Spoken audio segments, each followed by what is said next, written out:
Hi, I hope you have a wonderful day.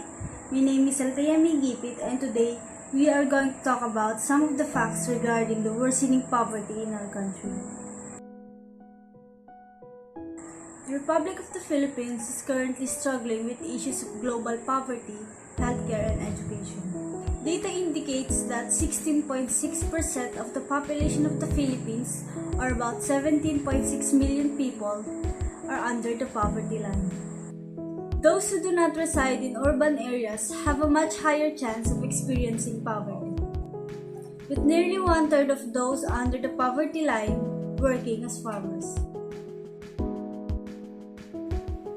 Over a third of the rural inhabitants in the Philippines are impoverished. Indigenous people residing in these areas experience higher rates of illiteracy, unemployment, and poverty. A lack of access to productive capital and limited market access has created slow economic growth and underemployment. The rural poor have limited options for off-farm employment and low access to inexpensive financial services. The majority of poor Filipino households have only achieved basic levels of education.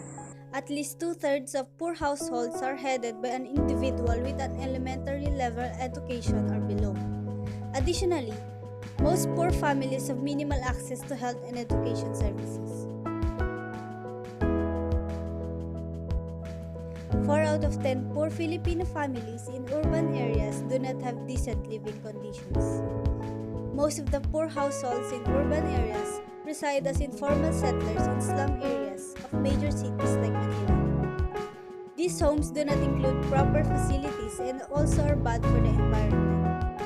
These settlers typically move to major cities from other provinces in search of better economic opportunity and livelihood. Poverty levels in the Philippines are affected by unrestrained population growth. The average poor family in the Philippines consists of 6 or more members. Similar to other countries, impoverished regions typically have higher birth rates. In rural regions in the Philippines, the average woman will have 3.8 children compared to the cities where the average woman will have 2.8 children. For every 1,000 babies born in the Philippines, 28 die before they turn 5 years old. Many of these children die of pneumonia. The Philippines is one of the 15 countries that make up over 75% of the pneumonia deaths globally. A lower socioeconomic status, which often leads to limited access to vaccinations and healthcare options, contributes to this high rate of pneumonia. An estimated 64% of the Filipino households struggle with food insecurity, and 2 in every 10 children under the age of 5 are underweight. The high rates of natural disasters and large numbers of people living in rural areas contribute to this hunger problem and make food inaccessible for many in the Philippines. The COVID-19 crisis has affected all aspects of life in the Philippines, but especially food access. A study done in May 2020 showed that 4.2 million families reported struggling with involuntary hunger. This is likely due to the economic devastation and financial issues that many countries around the world have struggled with since the pandemic. While the Philippines still struggles with extreme poverty, progress is being made to combat the issues that this country is facing. This discussion about the poverty in the Philippines illuminates both the strides that are being made and the further steps that must be taken to improve the lives of the Filipino people struggling with poverty and hunger.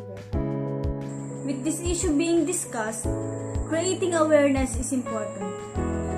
Using social media platforms, we can help people to learn more about global poverty and increase general awareness about the issue. Also, donating non-monetary things like books, food, clothes, furniture, and even toiletries can also help improve the well-being of the poor. As a student, one of the simplest ways in which we can help is by sharing our knowledge to the community and by giving back and volunteering to teach at various charity-based schools. It may be a simple way of helping, but it plays a significant improvement for the future of the Filipino people. And that will be all. Thank you for listening and have a wonderful day.